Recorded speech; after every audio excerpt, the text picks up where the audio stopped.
Let's call the meeting to order.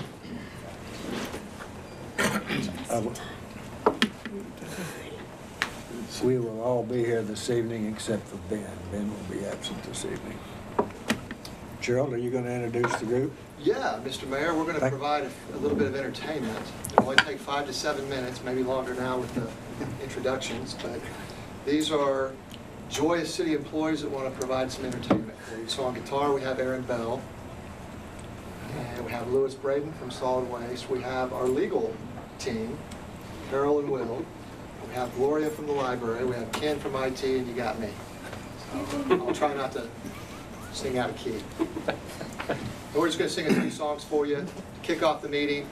It's one time a year, so, and then we'll move into the rest of the meeting because we do have a busy schedule. Great. And we've got the word so everyone can be an elf. Yeah, that's right. And feel free, if you want to join in, feel free. Otherwise, you can just watch. We That's guarantee okay. it'll sound better if you join in. I can't sing and you let me and I'll prove it. All right, showtime.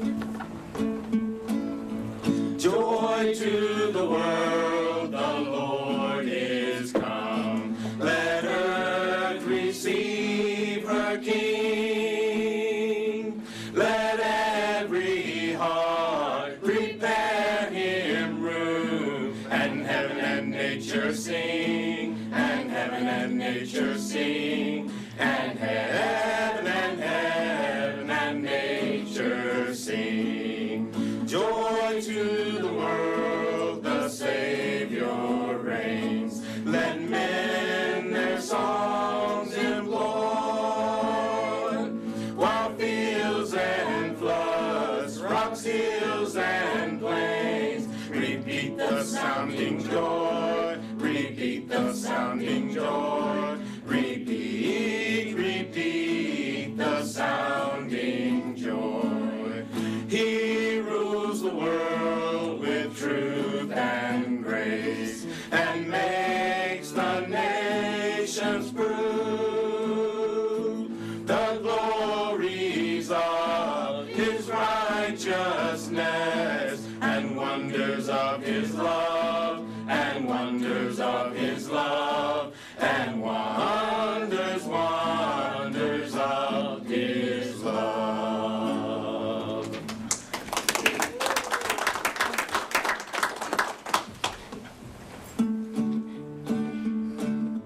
Jingle bells, jingle all the way.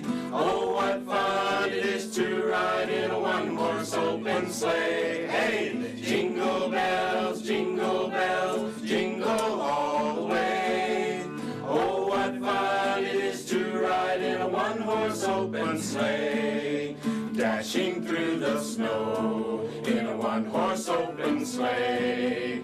O'er the fields we go, laughing all the way. Bells on bobtails ring, making spirits bright. What fun it is to ride and sing a sleighing song tonight. Oh, jingle bells, jingle all the way. Oh, what fun it is to ride in a one-horse open sleigh. Hey, jingle bells, jingle all the way. Oh, what fun it is to ride in a one-horse open sleigh.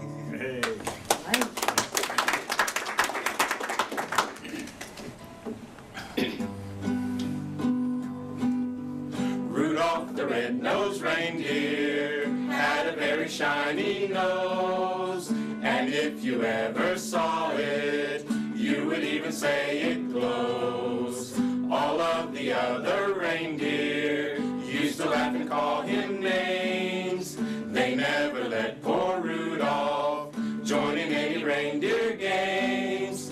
Then one foggy Christmas Eve, Santa came to say, Rudolph, with your nose so bright, won't you guide my sleigh tonight? Then all the reindeers loved him as they shouted out with glee. Rudolph the red-nosed reindeer, you'll go down in history.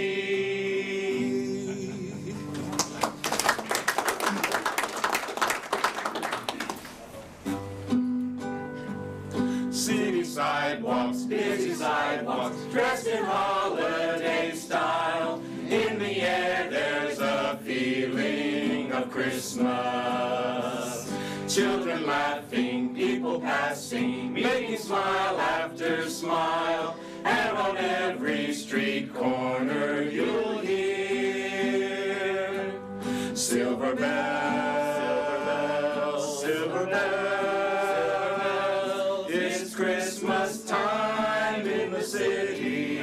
Hear the bells go Ring-a-ling, ring-a-ling. Hear them ring, soon it will be Christmas Day. Strings of street lights, even stoplights, blinking bright red and green, as the shoppers rush home with their treasures. Hear the smoke crunch, see the kids bunch, this is Santa's big scene. And above all the bustle you'll hear silver bells, silver bells. It's Christmas time in the city. Hear the bells go Ring-a-ling, hear them ring, soon it will be Christmas Day.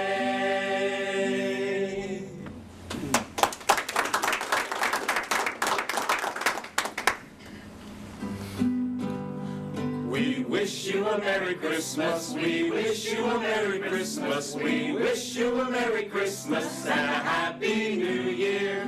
Good tidings we bring to you and your kin, good tidings for Christmas and a Happy New Year.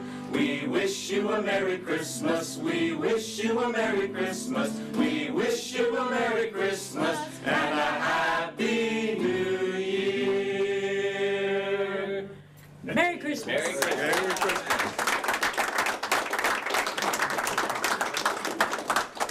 And like Santa would say, ho, ho, ho, Merry Christmas. What a nice surprise. Thank you.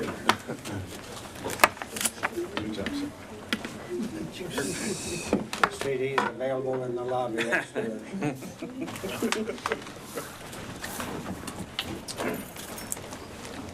You're all here. George? Yep. Got back from the airport, picked up my father and sister in the back over here.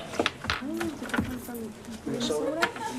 Yep, That mean you're gonna behave tonight? I have to. Glad they're here. Two very important witnesses. Great.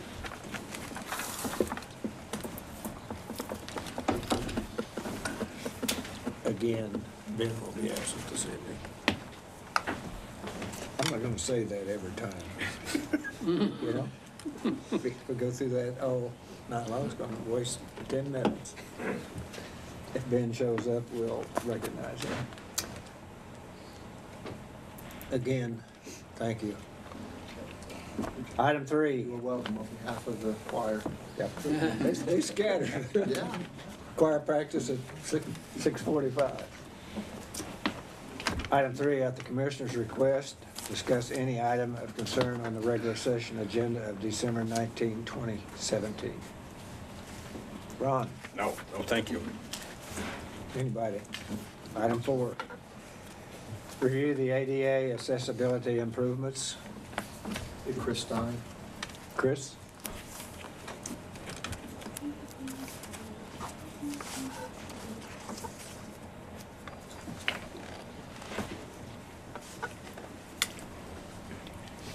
Thank you, Mayor, Mr. Gilbert, Commissioners. This is an update on the ADA compliance program for the City of Enid. Before I get started, I would like to thank engineering and particularly Audrey Randall for helping put this presentation together. A little history for those of you who are newer to the commission, and a reminder for everyone else. In 2009, the city entered into an agreement as a result of a lawsuit, and in that agreement we built what's called a transition plan. So an item required by law that identifies shortcomings within the city, meeting the requirements of the Americans with Disabilities Act. And we are required by that agreement to spend a minimum of $300,000 each fiscal year correcting specific items on that transition plan.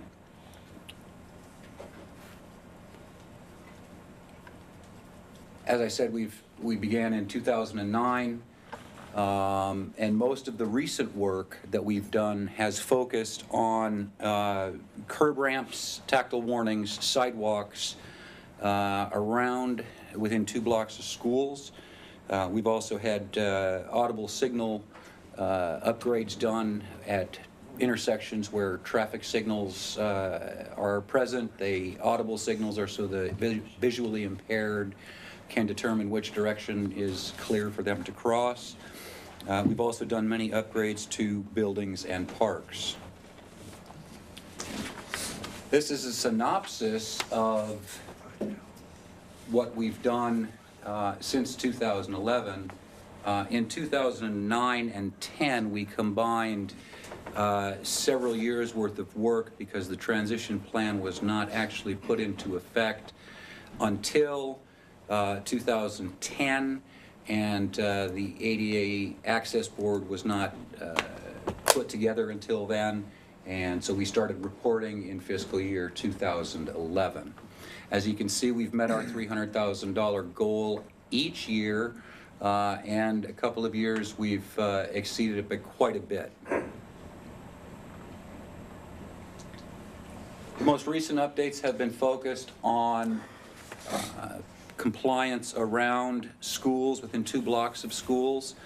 In Project M1601 was at Waller Middle School. We paved quite a bit of sidewalk there. M1707 was Adams Elementary School last fiscal year, this current fiscal year. And for fiscal year 18, we're planning little over 4,500 square yards of concrete at and around Coolidge Elementary School, and that's estimated to exceed $300,000, but with that project alone. This graphic shows you the 7 blocks around Waller that were constructed or reconstructed. And here's the crews doing the work. A similar slide for Adams School. More blocks, but the blocks are shorter. If you recall back in this slide from Waller, there were only 7 blocks, but the blocks were greater than 300-foot city blocks, and you have more representative 300-foot city blocks in this project. And that shows some of the progress around Adams School. This is what we're planning for Coolidge. We're at the 90% design phase now. We hope to have quite a bit of sidewalk, 12 blocks complete. And again, slightly over $300,000 for that project. The 7-year running total, to highlight that, is $2.6 million. With slightly over $615,000 around schools. And these are some of the projects that we're looking at next. Each year I ask the Access Board to provide me with a list of their priorities from the transition plan. I try to marry those priorities up with the direction the city is leaning toward on improvements. If it's park-centric, we'll go toward parks. The last several years, it's been very important for the Access Board to make improvements near the schools because of the pedestrians, and they actually rank the schools by the number of walkers at each school. There are a couple of intersection projects coming up in the future, including Grand and Randolph and Independence and Randolph. For those intersection projects, we'll do ramps at all 4 corners, tactile warnings, along with audible signals at signalized intersections. And that concludes my briefing. Are there any questions? Are most of the other intersections downtown already ADA compliant? A number of them are, yes. Still quite a few of them are not. There are a few that aren't, and many of the intersections downtown, I think, that are lacking are on the state highway. So those projects involve coordination with ODOT. There's some discussion of Independence and 412 needing to be done.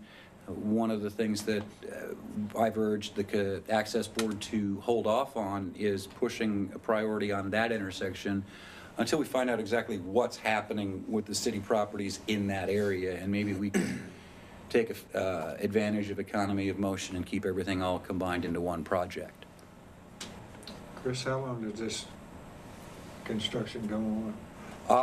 By the transition plan through 2021, or I'm sorry, that would be by the agreement, the journal entry of judgment through 2021. But ultimately, the city has to keep going until everything's corrected. Which will be forever, Mayor. That's my next question. There's quite a long list. Is the $300,000 that we appropriate for that in our budget? Yes, it is. Was Yes. that a fine? No, sir, it's not a fine. It was a negotiated amount between the plaintiffs and the city to make a reasonable amount of progress on correcting the issues that are specifically identified within the transition plan. So it's been going on 7 years now, Yes, sir. and it ends when? By the judgment, the journal entry of judgment 2021, but we'll never stop. Well, that's my next question. Why would we want to stop? We can't. By law, we can't. So it's going to come right back and bite us Absolutely, sir. if we don't. Absolutely. And it's needed. Yes, sir. It's kind of scary how close a lot of those kids to the street. There's a lot of sidewalks, pedestrian access routes that are right at the back of curb. From the engineering perspective, I understand that's a little easier to do. It may not be the best solution, but right-of-way often dictates where we have to put those sidewalks, sir. And it's been 7 years Yes, sir. and $2.6 million. Correct. It's what? A little over $300,000 average. We had a $400,000 year, a $5,500 year. So my goal is to have a list of priorities from the Access Board that exceeds our ability in the year. So if a project has an engineering estimate of $302,000 and a price tag when it's done of $275,000, I don't have to scramble to find that other $25,000. It's there. We have something on the shelf ready to go. Engineering has been fantastic about staying 2, 3, 4 steps ahead of the game with me. It makes our city look better too, Yes, sir. and safer. How often does the ADA board meet? Quarterly. Quarterly? I noticed that a couple of the major intersections on Randolph are up for this time. On the south side of the city, near the event center where the hotel's going, I'm sure part of the hotel plan is they have to put in all the sidewalks be ADA compliant. That's correct. But the businesses around there, how are most of those? Is there a lot of work to do there, or? There is a lot of work to do on the square and around the square. However, there are ordinances that require sidewalks to be constructed at a certain level of site plan construction. And for the most part, some of those sidewalks that you see across the street from the event center that are in pretty poor shape aren't on the books to get redone. It's primarily the businesses that would be responsible for that. However, the city does have a partnership program that if a certain business wanted to make improvements to the sidewalk in front of their business, the city could split the cost with them if funds are available. Okay. Thank you. Any other questions? Terry? Chris, keep up the work. Yes, sir, thank you. Item 5, Enid Woodring Regional Airport Terminal Design Update. Oh, no? Good evening, Mr. Mayor, Commissioners, City Manager. Want to give you a quick update on where we stand with the terminal. Want to introduce Mr. Buck Nathan. He's our project engineer slash architect with GH2 Architects out of Tulsa. And he's with us tonight to answer any of your questions. I'll give a quick presentation, and then he can answer any questions you may have in detail, and we've got a couple of samples to give to you. That's what we showed you a couple months ago, and it's pretty close to what that shows you right there. Quick overview. We'll review some of the things we talked about, talk about the adjustments we've had to make to the terminal building, the layout and everything, talk about the funding and where we're going with that, and give you another architectural view of where we're going to. As a reminder, we visited 4 new terminals in the state. We took some ideas from them. We asked the managers what they liked, what they didn't like, what they would do better. We asked corporate pilots the same thing. What do you need in a terminal?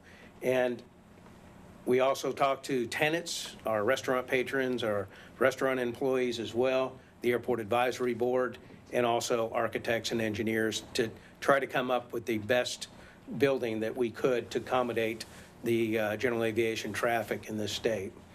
An original plan called for a larger restaurant and kitchen, passenger lobby with 24-hour access. This is important because the airport actually closes its gates at 9:30 p.m. and opens at 6 a.m. And there are folks that travel in and out of Woodring during those hours. So we'd like to have a facility for them to go in, a bathroom, a vending, those sorts of things. We needed a joint use planning room. Right now, we have a planning room and a pilot's lounge all together in a really small office, if you will. We need to expand that, and that's some of the feedback we got from the pilots, from the managers at the airports as well. The main lobby, we talked about that, 24-hour access, both to vending machines and restrooms. A dedicated private dining room. Right now, we use the back room, if you will, the old TSA facility. And we wanted to actually have a facility within the restaurant where they could have a meeting and a restaurant atmosphere as well.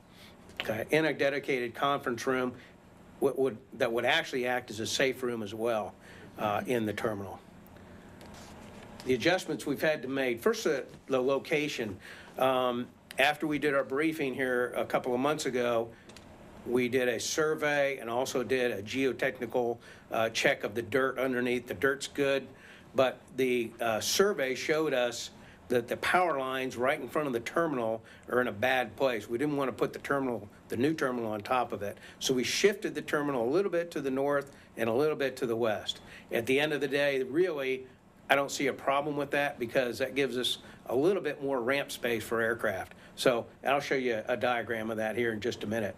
The conference room, we had to make a conscious decision to reduce some square footage in the building because we were running over the cost.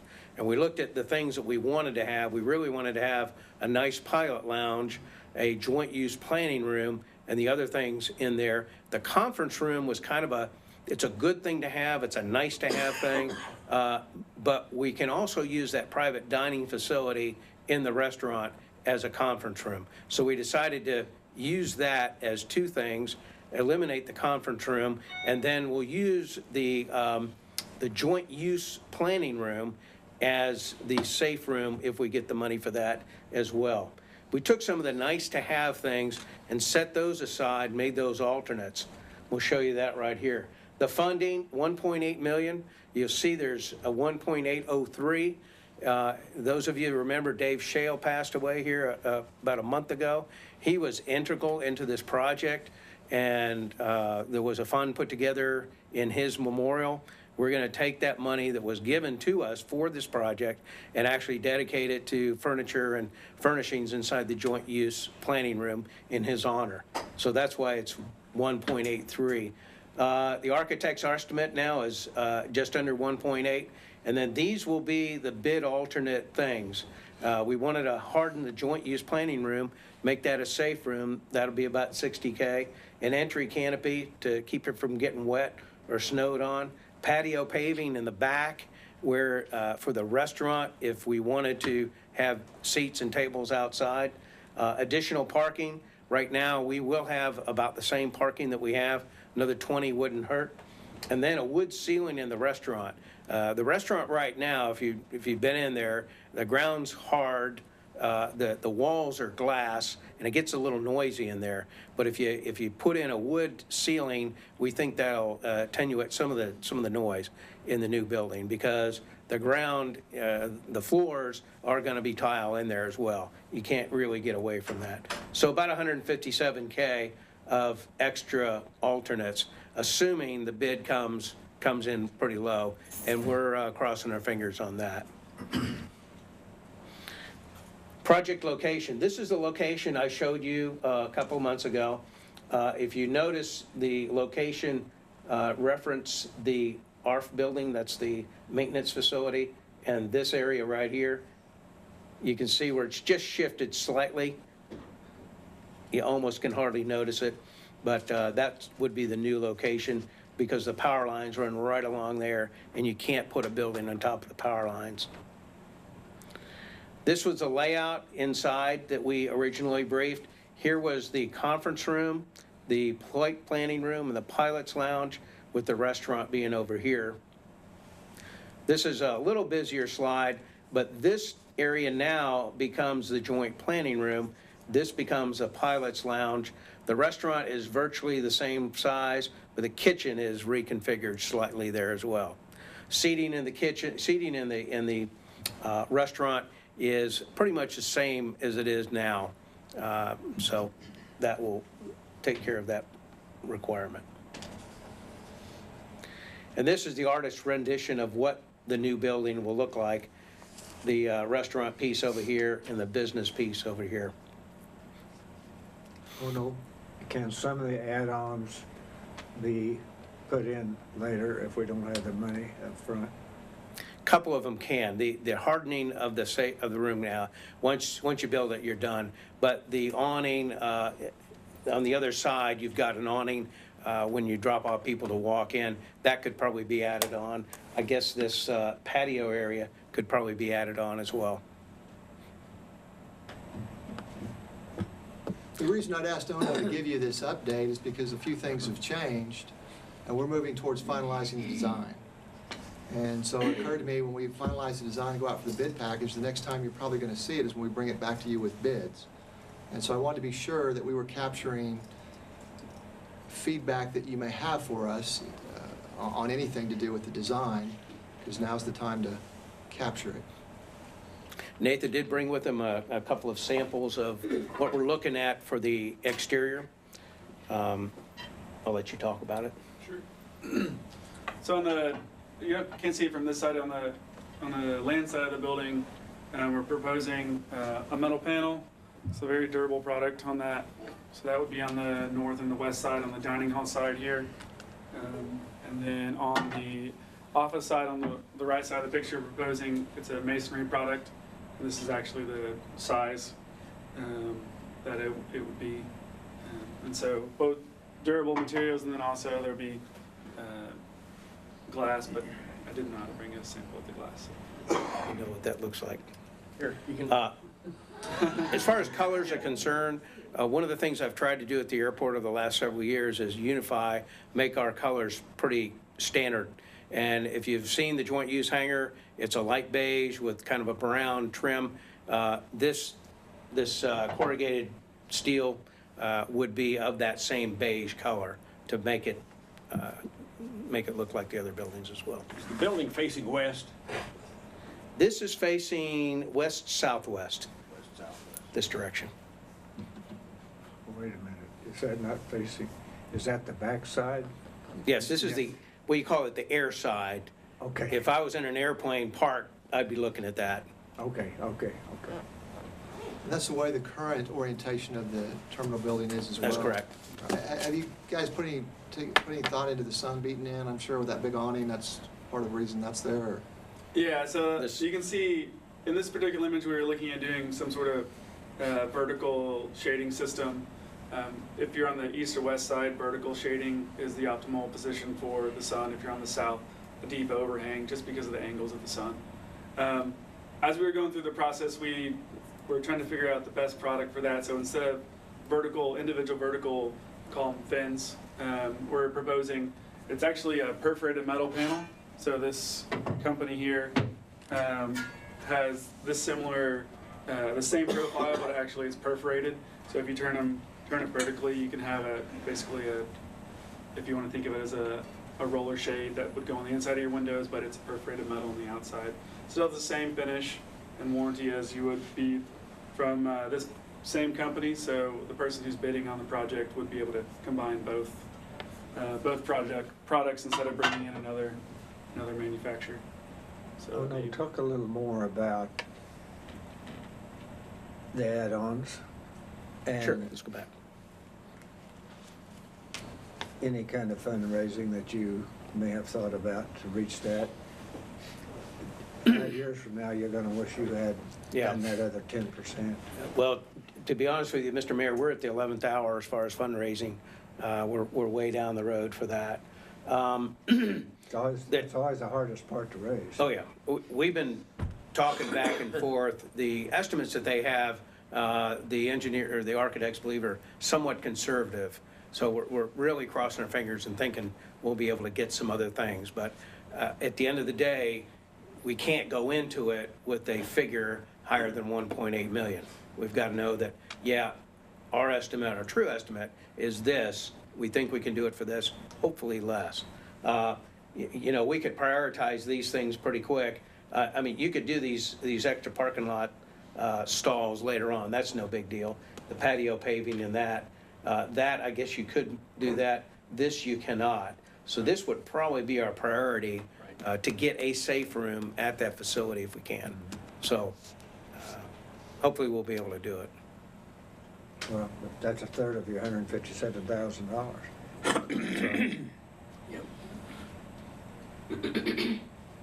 Looks good, Thank you. especially the $7,000 short of, that's been That's right. money that has already been raised. Well, these guys have been working real hard at it, so I appreciate it. Keep working hard. we will. Okay, any other questions for us? Thank you. Ona. Thank you. Item 6, present Coach a Kid program. Yes, we, John Gray, is that you, John? Yes, Okay. John Gray had talked to us, and we thought with the interest in youth programs, that it would be beneficial to bring him in for a short presentation. Sir, would you go to the podium and... Thank you, thank you.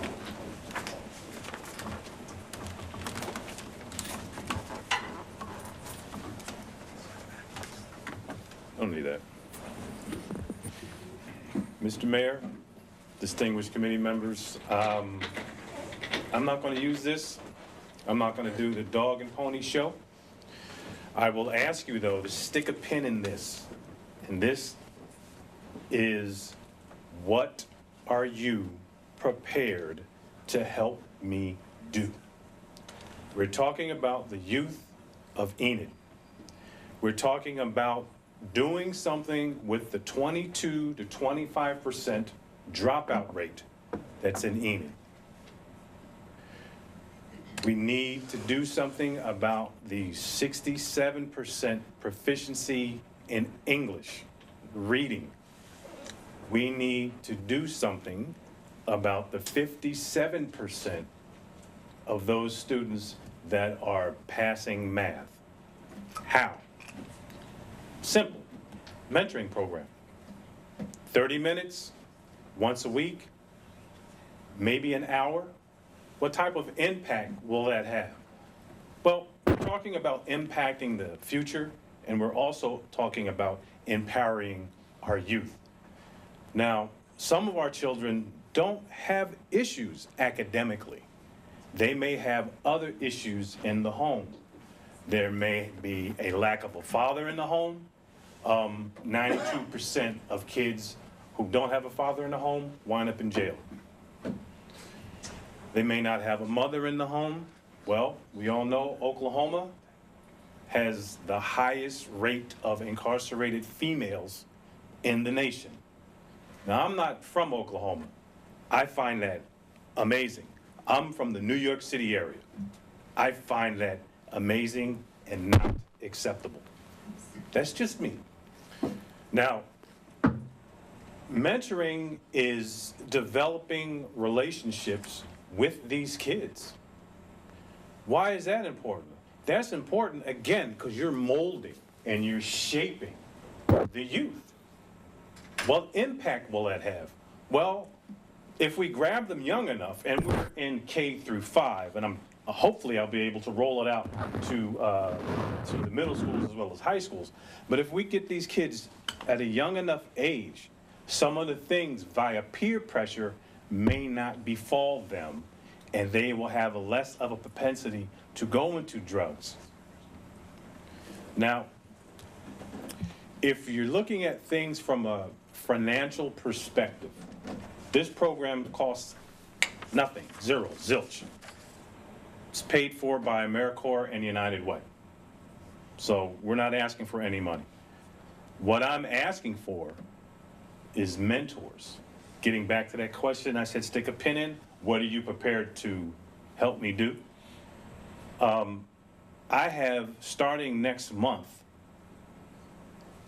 in an after-school program between 3 and 4 in one of the local elementary schools, 60 students in a reading program. 60 students in a reading program. Now, I've been here since, involved in this effort since September. And since that time, I've acquired 40 new mentors, but I need more. Because we're technically in every elementary school in Enid. 30 minutes, 1 day a week. There's someone you know, or someone that you know, who knows someone that can and should mentor. You just need to be over 18 and don't have a criminal background.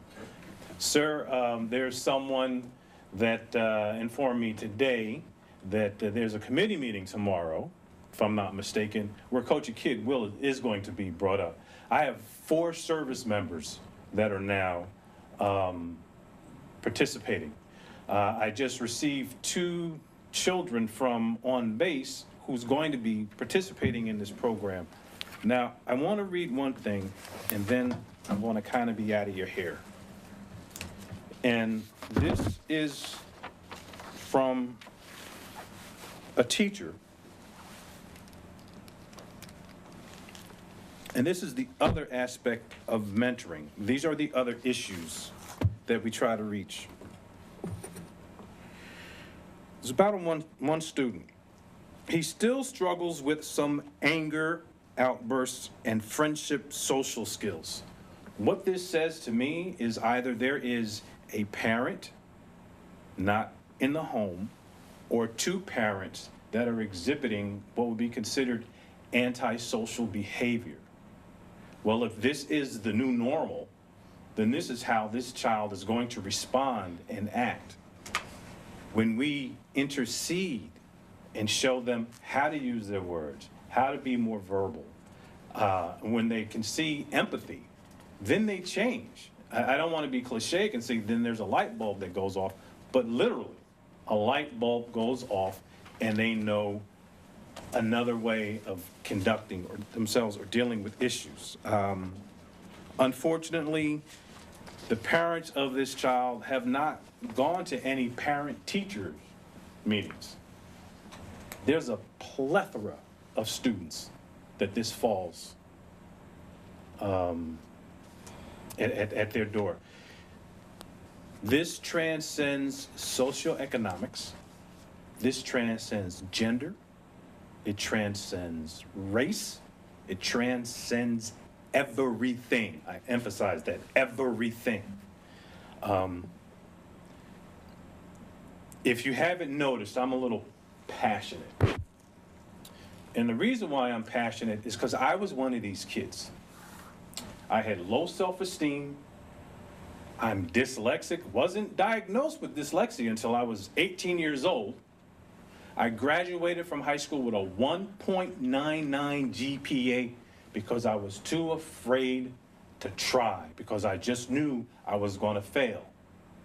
Now, there's some people in this room who have heard me say this before. In the 2nd grade, I had a teacher that told me I was dumb and stupid and couldn't learn. My mother just recently found one of my progress reports from 1969 that basically reflects that. So I don't want to see any child go through what I did. Now, oh yeah, I had a little bit of athletic ability, so I fortunately was able to get an athletic scholarship. No, I didn't play basketball, I ran track. And my first semester for me was, I got a B and 3 C's, and those C's for me were like A's because I failed everything else. I never even took the SATs because I knew I was going to do so poorly on them that I wouldn't even try, all right?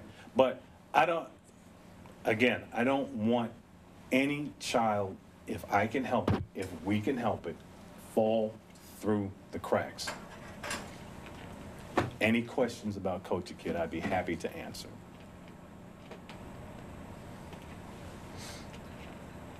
Tell me again who your funding comes from besides The United Way and AmeriCorps. AmeriCorps. So our mentors just have to be, again, over the age of 18. And the schools, for the most part, allow for whenever the availability for the mentor is. So if a person mentors, say, from 9:30 to 10, and they call me up like 2 days before and say, hey, John, I can't make it there on Monday, but I can go there on Wednesday, well, we can switch it over to that Wednesday. If other things come up and the person can't make it on that day, we'll make arrangements for the following week. Because the kids develop bonds and they develop relationships with their mentors. So it's very, very important that they're there. So does this happen during the day? Yes, it's during the school hours, as early as 7:30 in the morning. At Hoover Elementary School is going to be doing that after-school reading program between the hours of 3 and 4. And this summer, I'm hoping to also have a week or maybe a 2-week reading program. Do you guys have a Facebook page or a website? We are on the United Way's website. So we've been on public access television. We've been, fortunately, we had a 2-page article 2 Sundays ago in the Enid Eagle. We've been on the local radio. So everyone should know about Coach Kid.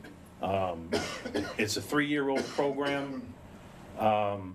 I have business cards, so if anyone wants to be a mentor, you can call me. We can set that up. It won't be a big deal. John, do you mind flipping through some of the slides? Because I think it'd be worthwhile for people to see, if they haven't already, some of the people in this room have already been mentors or Okay. are mentors, some of you, maybe all of you. And there's other people we may see. So mentoring is an opportunity to give back and impact students forever. This is so true. Because people that are mentored tend to go on at some point in time and become mentors themselves. Tell me how you involve the parents. Pardon me? How do you involve the parents? Well, what happens is this. The teachers... Guardians, whatever the situation. Pardon me? Guardians, perhaps, whatever the situation Well, is. The teacher is the one that recommends the student. And then the student takes home a permission slip that has to be signed to the teacher, by the parents, and then bring them in. And so there really isn't too much involvement with the parents, although I do hear from parents all the time. Matter of fact, I spoke with the guardian for one child whose mentor is the mentor of the year. And she said, I quote, "My grandchild is completely different now based on what he was like the year before." Even his teachers said his math scores have just gone through the roof, and his personality has completely changed. He stopped being by himself, and he's more inclusive and interactive with some of the other children in the classroom. John, how many students do you have now? Right now, I have 94 students. I need 11, no, because I have 2 more people. I need 14 more mentors to have every child that we have in our database assigned a mentor. So I need 3 female mentors and 11 male mentors.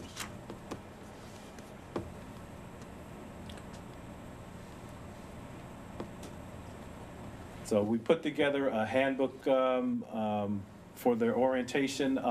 Also, next month, I've made arrangements with a counselor to teach our mentors how to interact and act and deal with bullying.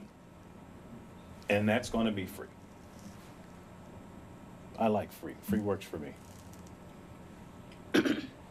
So it includes the Coach a Kid mission, our program and goals, objectives, program benefits and procedures, role of the school and mentor, and mentoring tips. The school really doesn't have to do anything. All they do is the teacher hands out the permission slip. After that, they just provide a space for us to mentor. It could be in a classroom. It could be in the gymnasium. It could be outside of the classroom. It could be in the cafeteria. So this is our mentor feedback form. This gives me an idea of some of the aids that I might be able to help the mentor with. I had a conversation with the teacher from Eisenhower, which is on base, and one of her students' family has been here from the Marshallese Islands for 8 months. Well, he's having some issues with English because English is not his first language. Well, I was able, because of my background, I also taught English in Germany for 3 years. I was able to give her some information that she might be able to use to help him with his words, word recognition, numbers, speaking, and help him kind of speed the plow a little bit so he can get on track, because she said that he's already feeling a little overwhelmed because English is just not his first language.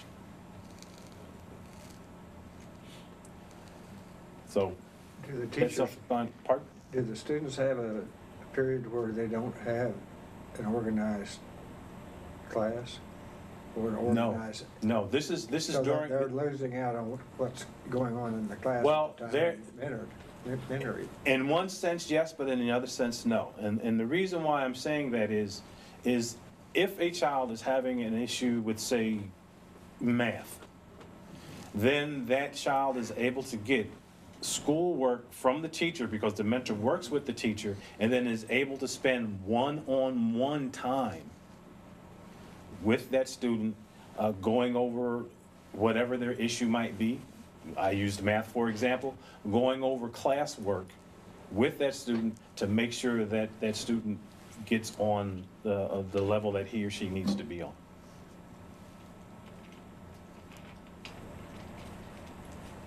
Can't really say that. So this is just basically talking about one of the things that we give the mentor. We have a placket that a mentor can put in their car saying "Go on mentoring." They also have a name tag that we give them. So when they go into school, everyone knows who they are. Then they sign in, and every mentor has a background check done by the local police department, so we know that they don't have any issues that way. And this is all K through 5? Yes, sir. Right now, K through 5. Again, I'm hoping to, at some point, be able to roll it out to the middle school age children, because they need mentors as well as the high school age student population. Anyone else? Thank you very much. Thank you. Give me one of your cards. Thank you. There you go. John, when does your training program start? I'd have to get back to you in the summer. Is there one going on right now? It'll start next month. I believe it'll start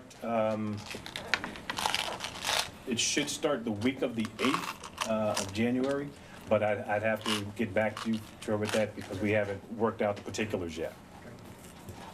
Thank you. Thank you.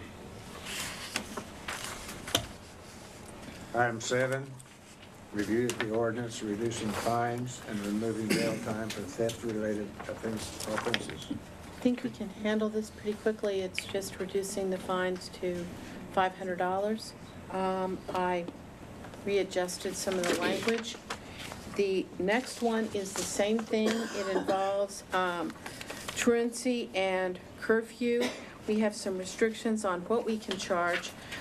So the fines are lower on the truancy, but I don't really, but I took out the jail, I'm suggesting that we take out the jail time for the truancy. The jail time is obviously not for the kids, it's for the parents, and that seems, I'm not really sure why. I mean, state law allows for jail time for truancy, but how is that going to help the kid get to school? And I will just quickly slip, if you guys don't have questions about those two, I would talk about the discharge of a weapon and then let Will do the city's oil and gas changes. Sure. Okay. We had requests by some farmers that are not, their property is being farmed and has wheat on it. They do not have, it's not zoned agriculture. And they want to be able to shoot, loud noises, guns with blanks in order to get the fowl to disseminate and not eat their crop. And so what I talked with the police chief, and we already have some exceptions.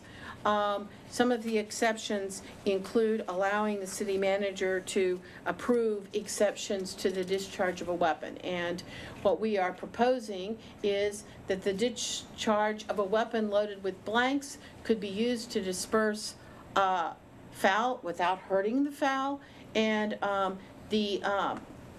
as part of wildlife control, and we would, the city manager would authorize it, and we would talk to the person, make sure that they know how to use their weapon loaded with blanks effectively, that it's the right time of year.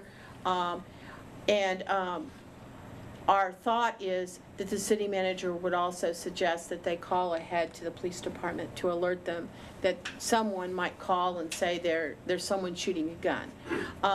Most of the places are over by our stormwater facility or behind Lowe's. Most of those places are not zoned ag, but they look like they would be ag. So that is a little different than what we've been bringing up. That just came up this last week or two. If you don't have a problem with that, we'll put it on the agenda for next time. No problem. Nope, that's fine. Okay.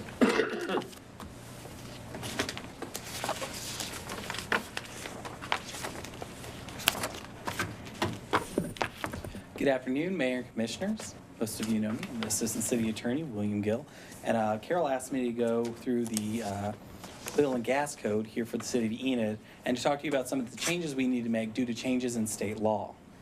In 2015, the state of Oklahoma changed the way that municipalities can regulate, they took away the city's ability to regulate oil and gas wells within city limits, with very certain exceptions that allow cities to regulate very minor things only under their police powers.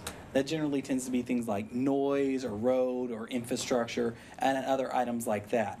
Our current city code kind of just, based on the way that it was written, banned all oil and gas within the city limits. And because of the 2015 law, it kind of, we'd have issues of sections not being in compliance with state law. So the state law created in 2015 created certain exceptions for the city. That's road use, traffic, noise and odors, development of areas with a floodplain, setback issues, and any other issues incidental but not primary to oil and gas operations. So this is the law that's changed. It's long, it's wordy. Basically, it gave us a few things that we can do and a lot of things we can't do. So the reasons to revise were because the code was outdated due to the 2015 statute. Some of the sections were just outdated in general. They no longer apply. There weren't really things that were going on anymore. Also, our financial liability cost varied. It would say $50,000 to $250,000 or $50,000 to $150,000. So those needed to be changed to be updated where it was consistent across the statute. Additionally, one of the other things is loud noises. For example, we don't want changes to be right by a nursing home or a hospital or a school. And the goal of the revisions was to protect our vulnerable citizens who need to be able to learn, hear, visit, and to be in the hospital. There was also a minor tweak on the violations to clarify what a violation of the ordinance was.